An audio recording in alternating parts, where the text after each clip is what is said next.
Muito bem, meus queridos e amados irmãos, eu vos saudo com a paz do Senhor Jesus. Quem vos sauda sou eu mesmo, o seu irmão em Cristo, cooperador em que a mais perfeita e poderosa paz do Cristo vivo esteja dentro de cada coração para trazer muita paz, muito gozo, muito ânimo, muita satisfação.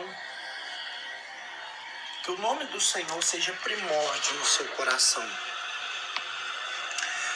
Queridos, eu já fiz algumas pregações sobre o livro de Ageu, mas hoje eu quero trazer um relato a fundo sobre Ageu, porque é algo importante da nossa extrema importância do nosso conhecimento, da nossa alçada. O livro de Ageu, ele anuncia a ordem para a construção do templo, né? Porque nós sabemos que Nabucodonosor e Nabuzaradã, com toda a sua equipe babilônica, né, os caldeus destruíram o templo feito pelas mãos de Salomão, né? E Zorobabel, Esdra e Ezequiel, ou seja, Josué, edificaram um novo templo assim que eles voltaram, né, da Babilônia. E esse templo é a qual o profeta Ageu está narrando aqui, né? Ele está falando sobre a cronologia dessa época, desse tempo, que o uso da data precisa para introduzir uma narrativa profética específica é comum nos escritos pré-exílico, né? Que era o episódio que Israel teve exilado, né? Pelas forças babilônicas, pelas forças caldeia. Isso quer dizer pré-exílico, né? Os monarcas mencionados aqui, meus irmãos, é Dário I, que Dário assumiu o trono da Pérsia em 29 de setembro de 522 antes de Cristo. E aconteceu que logo após os 7 meses da dificuldade no império, que estava começando com uma revolta, né? E essa revolta era de Gálmata, que se deu em 11 de março, na subsequente usurpação do trono, em 1º de julho, né, que deu no mesmo, assim que os Cambis morreu, mesmo depois de Dário ter conquistado o trono, as revoltas continuavam, conforme registrado nos famosos escritos, né, que era escrito em Bestimum. Então, a data que era apresentada por Ageu, de 29 de agosto de 520, ela narra um episódio que aconteceu com a personalidade de Zorobabel. Zorobabel, que era um herdeiro do trono davídico. Zorobabel, ele era neto de Joaquim, né? Se você for lá no comentário de 2 Reis, no capítulo 24, você vai ter essa noção, esse relato completo, né? E serviu como governador de Judá sobre o reino da Pérsia de Dário I, né? Que havia um certo respectivo de que ele teria um papel messiânico. E sem dúvida, alguns esperavam que ele estabelecesse o reino, que foi um reino prometido, que os libertasse da escravidão, que estava debaixo da Pérsia.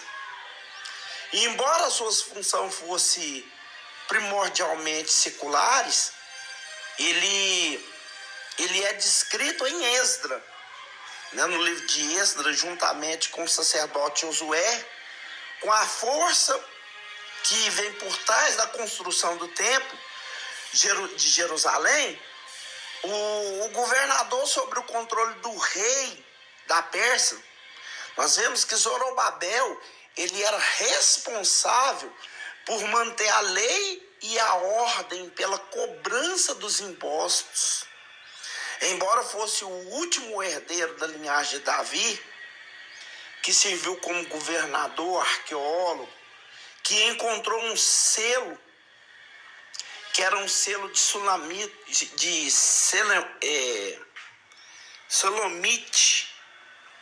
Esse selo, ele está alistado, nesse selo, ele estava alistado como filho de Zorobabel, né, que também está em Crônicas, 1 Crônicas 3:19, onde é designado como uma esposa oficial de Eunatã, que era o governador, que acreditava-se que teria sucedido Zorobabel, né? E nesse período, nesse inteirinho, veio a personalidade de Josué.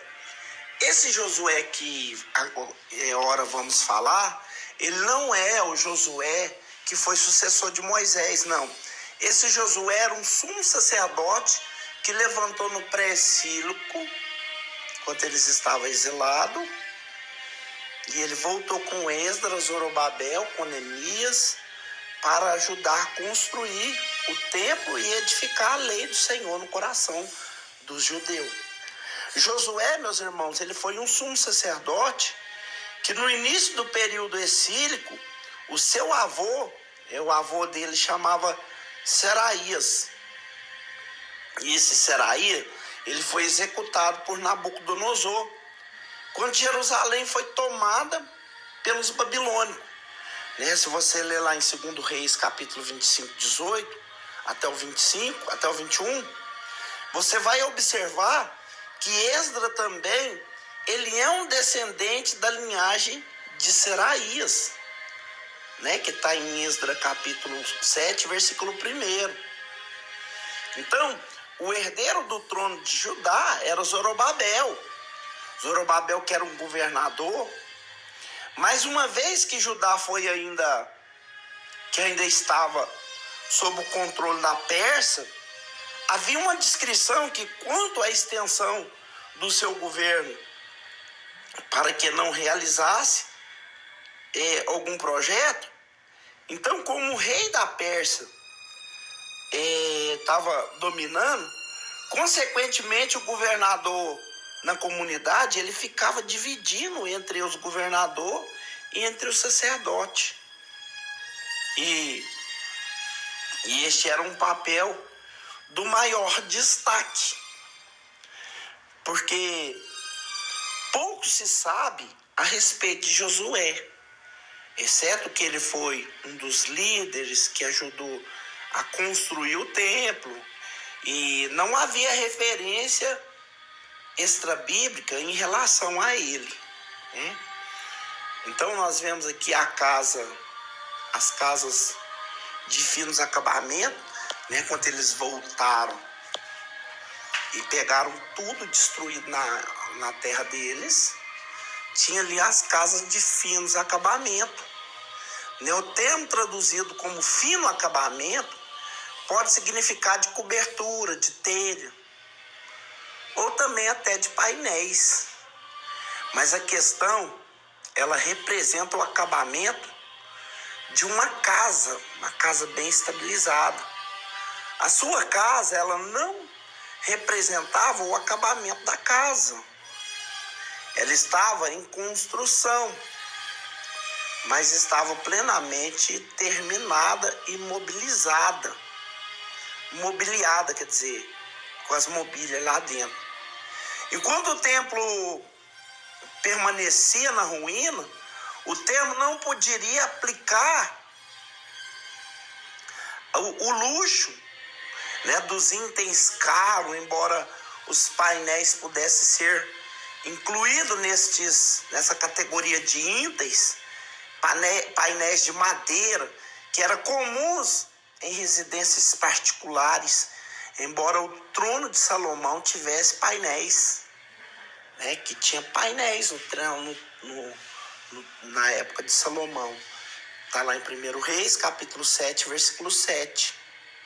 Então, o papel profético na reconstrução do templo se deu no 7º século, né, que os profetas das Sírias ofereceram encorajamentos aos reis Adom e Azurbanipal, né, para que reconstruísse o templo da divindade peculiar.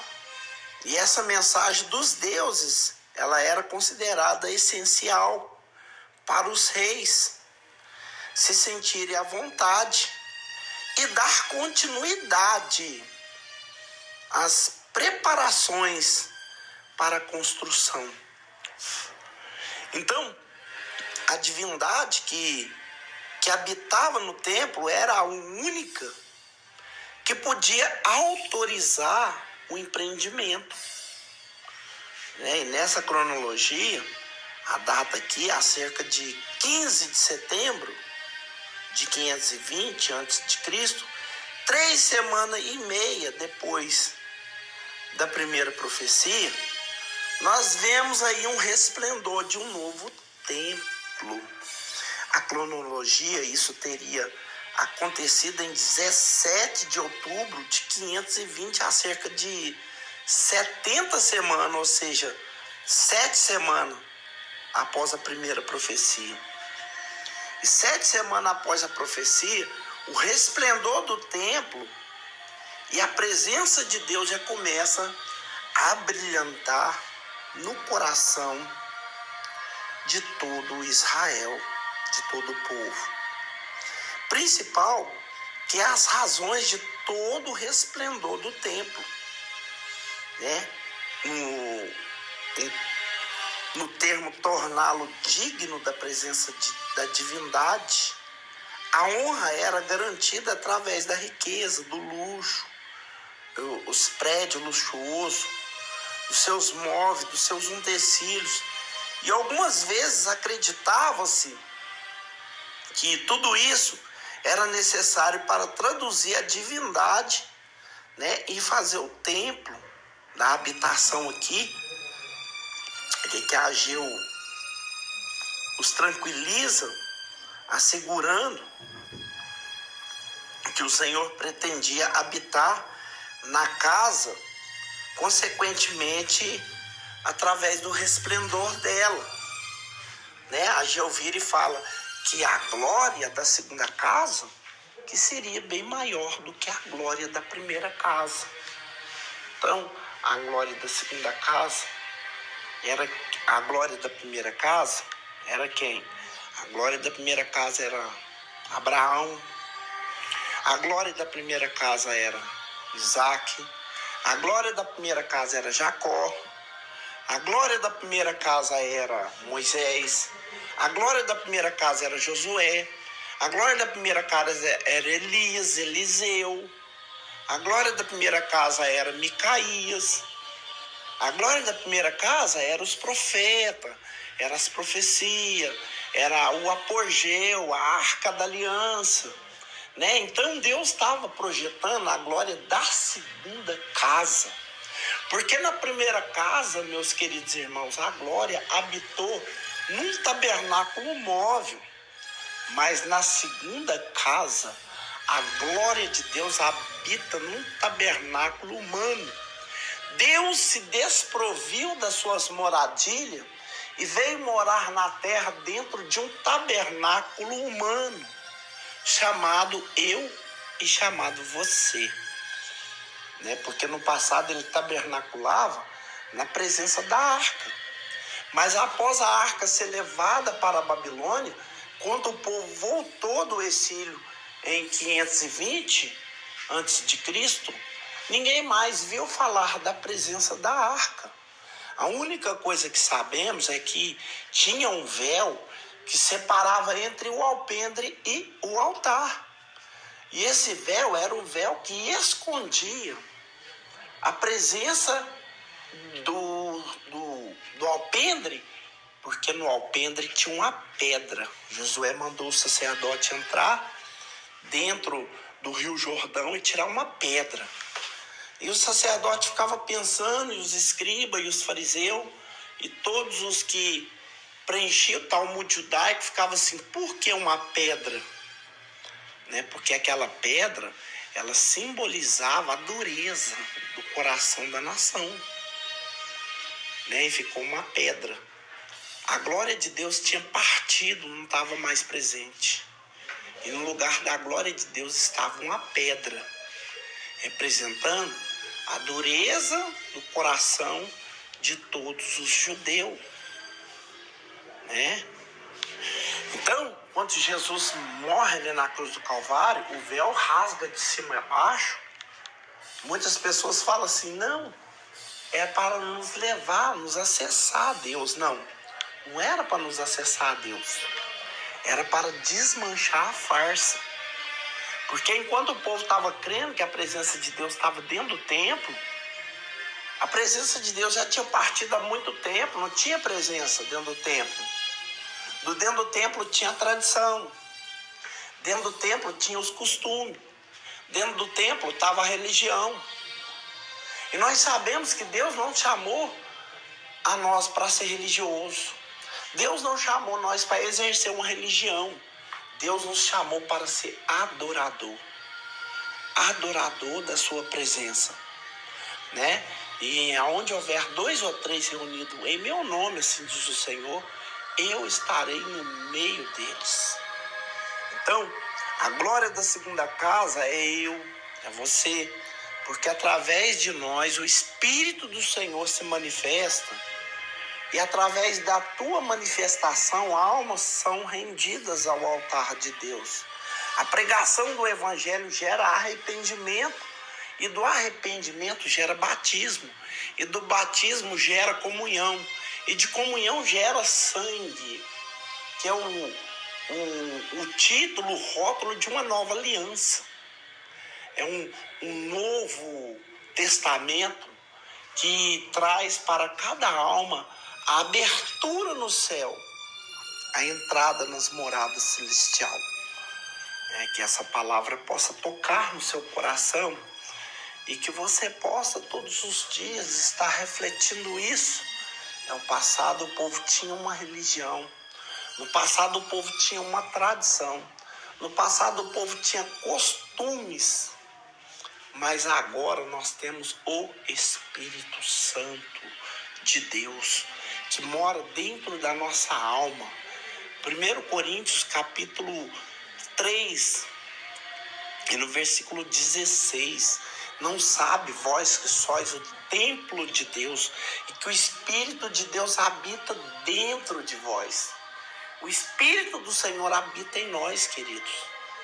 Você pode acreditar nisso. E que o mais que eu não falei, né, que o Espírito do Senhor possa permanecer falando no seu coração.